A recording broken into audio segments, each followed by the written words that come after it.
Magandang tanghali po mga kasitmeris, katikla, mga kadyano po natin. Ngayon po ay check out na tayo, Bray. Para antok na antok ka pa dyan.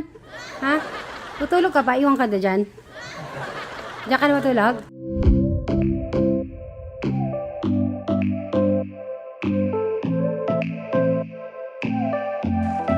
Excited ka na umuwi? Ha? Oo naman, hindi mo wawala. Oo naman. So, yan na po. Nagano naman ka. Anong ginawa ba natin naglakad-lakad tayo sa mga yung mga po nila sa baba. Ayan, musika natin. Kumain. Tapos, mostly nagano tayo dito sa kwarto, no? Siyempre, para talagang yung kwarto. Ayan ganito. No-open lang po namin paggabi kasi kitang-kita natin yung sa labas, diba, Bri?